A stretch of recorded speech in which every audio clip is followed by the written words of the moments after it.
Hello people, welcome back. आज winter के लिए स्पेशली, जैसे कल मैंने इम्यूनिटी बूस्टर बनाया था, आज हम बनाएंगे नो मेथी लड्डू। नो मेथी लड्डू का मतलब ये है कि इसमें सब चीज़ें होंगी, प्रोटीन से भरपूर होगा, फैट्स अच्छे सारे हैं, और जो कड़वापन मेथी का वो हमने इस बार नहीं डाला है। ठीक है, उसके बिना भी इसमें गोंद है, बादाम है, everything is there which you'll see forward. So आपके घर में बनता है क्या? नहीं बनता है तो प्लीज बाजार से मत लाइए, यहीं से सीखिए। ये देखिए, मैं आपको जो पक्के गोल अच्छे फर्म लड्डूस बनाने का ट्रिक भी बताऊंगी। ये देखिए, अभी से ही बता रही हूँ, आगे चल के भी बता दूंगी। तो बस इसे अच्छे से आप शेप देते जाइए। आप एक ही मेजरमेंट लीजिए, जैसे मैंने यहाँ पे जो मेजरमेंट लिया है, एक 1/4 कप साइज का। तो बस अच्छे से फॉर्म वाले लड्डूस बन गए, और डेकोर के चक्कर में मैंने इसे कपकेक मोल्ड्स में, जो एकदम सबसे मिनी कपकेक के मोल्ड्स आते हैं या पेपर लाइनिंग आती है, उसमें मैंने रख दिया है। अब शुरू करते हैं। ठीक है, सबसे भारी वाला काम जो है वो है ये खारिक यानी ड्राई खजूर। इन ड्राई खजूर को तोड़ना, बिलीव मी, दांतों तले चने चबाना है। सो इसे आपको पहले कूटना पड़ेगा, फिर ऊपर का एक स्टेम जैसा गोल हिस्सा है वो निकाल दीजिए और बीज अलग कर लीजिए। ठीक है, बस इसे इसी तरह से आपको सेपरेट करना है। चाकू भी आप मत यूज कीजिए। ये देखिए, मेरे हस्बैंड ने उनको कहा शूटिंग करिए मेरी, मैं आज नीचे बैठ के ही कर रही थी, जमीन पे सब फैला के, और ये लगे अपना बस बालकनी की फोटो निकाल लिया, I mean video. Anyways, back to the recipe. So यहाँ ये सारी चीजें मैंने जमा कर ली है, ज्यादा कुछ नहीं है। मेन चीज जो होती है वो है खारिक, जो है सूखा खजूर। ओके, सो 2 कप मैंने घी लिया है, अलग अलग रखा है, क्योंकि हो सकता है हमें एक्स्ट्रा लगे, या हो सकता है कि हमारे से एक्स्ट्रा बच जाए। ओके, सो मैंने गोंद लिया है, बादाम लिया है, तिल लिया है, और खसखस। यहाँ मैंने गेहूं का आटा लिया है, पर इसमें थोड़ा सोयाबीन भी मिक्स है। ठीक है, और इसी कप की मदद से मैंने 2-2 कप करके सारे मेजरमेंट्स रखे हैं।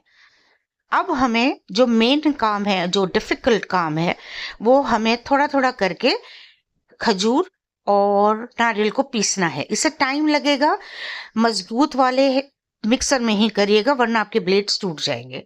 ठीक है, अब चलते हैं किचन में। मैंने एक ब्रॉड पैन ले लिया है। ठीक है, आपके पास जितना बड़ा खुला खुला वाला पैन हो, आप उसमें, क्योंकि आपको दिखेगा अच्छे से, फ्राई होते हुए चीजें दिखेगी, कोई चीज कच्ची नहीं रहेगी। तो यहाँ सबसे पहला काम मैंने किया है, 2 चम्मच मैंने घी डाला है। मैंने 1 बोल घी लाके यहाँ रखा हुआ है, 1 बोल मेरा टेबल पर ही है। सो ये 1 बोल घी से मैं अच्छे से थोड़े थोड़ा करके मैं सारे गोंद को फ्राई कर लूंगी। पीसना इसे ठंडा होने के बाद है। ठीक है, तो इसीलिए, क्योंकि हमें पीसना है और ठंडा करना है, तो पहले ये काम हम कर लेते हैं। ठीक है, गोंद को प्लीज चेक करिएगा, उसमें नकली टाइप की प्लास्टिक भी लोग हैं ना, बहुत बेचते हैं, तो वो आपको पता चल जाएगा। बस आप उसे चबाइएगा नहीं गलती से भी। और फिर उसी में जो घी ज्यादा बचा नहीं था, हार्डली 1-2 ड्रॉप बचा होगा, उसी में मैंने अपने ड्राई फ्रूट्स को भी मैंने सौते कर लिया। अब हो गया हमारा पैन एकदम साफ। ठीक है, अब चलते हैं दूसरे स्टेप पे। ये मेरे पास रोस्टेड तिल है। रोस्टेड तिल हमेशा, आप अगर ज्यादा क्वांटिटी ले रहे हैं तो उसे लेके आप रोस्ट करके फ्रीजर में रखिए। ठीक है, एयर टाइट बॉक्स में। और जब जब आपको यूज करना है, फिर से इसे अराउंड 1-2 मिनट के लिए थोड़े से गर्म आंच पे इसकी खुशबू आने तक इसे भून लीजिए। क्योंकि तिल वगैरह जो है ना, एक अपनी एक स्मेल उसकी आती है, जो अच्छी नहीं लगती है। सो इसे आपको अच्छे से भूनना होता है और स्टोर भी करना होता है अच्छे से। तो ये हो गया मेरा तिल। अब मैं इसमें थोड़ा सा खसखस ऐड कर रही हूँ। खसखस आपकी ऑप्शनल चॉइस है, मतलब आपको डालना है डालिए, नहीं डालना है मत डालिए। खसखस बहुत अच्छा होता है बोन्स के लिए भी, और आपके ब्रेन को वो बहुत हेल्प करता है, शांत, और आपके मूडी स्विंग्स एंड आपको रिलैक्स करने में मदद करता है। डोंट वरी, आपको अगर आप ये बहुत सारा डालेंगे तो आपको एकदम नींद और आप टुन वाली नींद आ जाएगी आपको। पर एनीवेज, तो हम वो नहीं चाहते, राइट। सो मेरा वो भी हो गया। फिर मैंने इसमें थोड़ा सा घी ऐड किया, मतलब अराउंड 1/4 कप मैंने घी ऐड किया। और अराउंड कप मैंने इसमें सॉरी, मैंने इसमें आटा और सोयाबीन का आटा जो था मेरे पास, मुझे इसे सबसे ज्यादा टाइम लगा है भूनने में, क्योंकि मैंने एकदम स्लो आंच पे किया हुआ है। ठीक है, अब इसे स्लो आंच पे आपको 15-20 मिनट लगे, जो लगे, आपको तो करना ही है। फिर मैंने यहाँ पर अपने बेटे को बोला, भाई आगे का काम तू कर, मैं मिक्सर चला के आती हूँ। मेरे खून ठंडे हो गए थे, उसे पीसना था, पर वो मैं आपको आगे दिखाती हूँ कि मैंने पीसा है। ठीक है, अब मैं ऑलरेडी 15 मिनट हो गए, लाल कलर आ गया, मैंने इसमें 2 टेबलस्पून घी और डाल दिया। ठीक है, आप उसी वक्त डालोगे ना, पहले ही शुरू में बहुत, तब इसका कच्चापन रह जाएगा और लालीपन आ जाएगी। सो मेक श्योर कि आप उसमें थोड़ा थोड़ा करके ही घी डालें। अभी तक इसमें सिर्फ 4 टेबलस्पून घी ही गया है।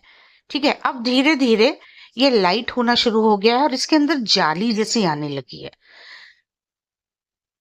ये देखिए, बीच में आपको दिख रहा है जाली जैसी।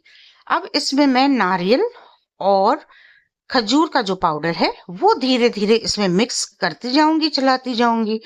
और गैस अभी भी एकदम स्लो पे है। ठीक है, क्योंकि हमें थोड़ा सा एक नारियल को भी भुनाई वाली एक खुशबू लानी है उसमें। खारे को नहीं करेंगे वो चलेगा, वो तो मिठास का काम करने वाला है, लेकिन नारियल जरूर करेगा, राइट। सो हम ये सब एक दूसरे परात में निकाल लिए। अब हम इसमें, ये क्या चीज थी मैं भूल गई, अरे ये तो अपना गोंद था। गोंद मैंने पीस लिया, ठंडा हो गया था, उसे इसमें ऐड कर दिया है। और ये बादाम भी हम अभी पीस लेंगे, ठंडा हो चुका है। फिर हमें इसे भी ऐड करना है। ठीक है, अब ये मैंने एक बड़ी कढ़ाई में ले लिया, क्योंकि वो पोर्शन कम पड़ रहा था उस प्लेट में, तो मैंने एक बड़ी कढ़ाई ले ली। ठीक है, तो मुझे मिक्स भी करना है। अब वही साफ पतीले में मैंने अराउंड 3 to 4 टेबल स्पून इसमें घी जाएगा। और मेरा 2 कप्स का मेजरमेंट जो मैंने आपको बताया था, मैंने उसमें से हाफ कप बचा लिया है।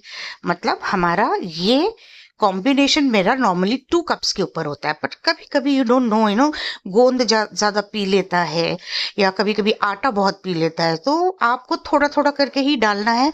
और जब आपकी कंसिस्टेंसी पे आ जाए तो आपको रोक लेना है। एनीवेज, यहाँ पे मैंने 2 to 3 टेबल स्पून घी डाला। और सबसे छोटी वाली आंच आपके गैस पे जो होगी उस पे रखना है। गुड़ में बहुत एहतियात आपको रख के उसे भूलना नहीं है, उधर ही खड़े रहना है और चलाते रहना है। इसे हम ज्यादा नहीं पकाएंगे। जैसे ही इसका मोटा मोटा जो अर्क दिखता है, उसे जब आप देखोगे एकदम मेल्ट हो गया, आप निकाल के इसमें ऐड कर दोगे।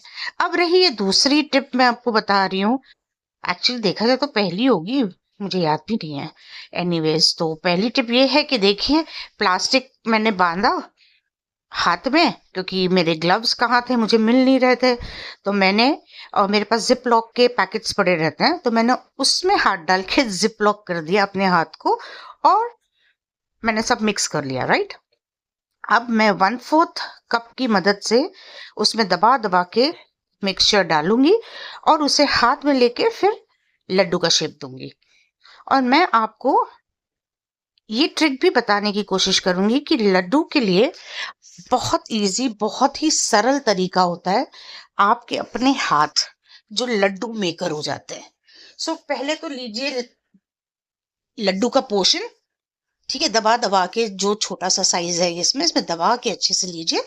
जैसे हम बचपन में बीच पे खेलते थे, बकेट्स में रेत डालते थे, फिर उड़ेल देते थे, राइट। एनीवेज, तो अब हमें इसे पाम में रखना है। ओके, और ये जो 3 राइट साइड में आपकी 3 उंगली है, थंब, फर्स्ट, मिडिल, ठीक है, हमको सिर्फ उन तीनों से ही काम करना है। थंब हमारा साइड में रहेगा और ये 2 उंगली काम करती रहेगी, और बाकी आपका वो जो तालमेल रहेगा ऑटोमेटिकली बैठ जाएगा। मतलब आपको दबाना है, उठाना है, दबाना है, उठाना है, और नीचे वाले हाथ से आपको प्रेस करते रहना है। सो ये एकदम परफेक्ट लड्डू बने हैं, मतलब ना टूटे हैं ना हार्ड बने हैं ना ही सौगी बने हैं। ये एकदम ही परफेक्ट जो लड्डू होते हैं।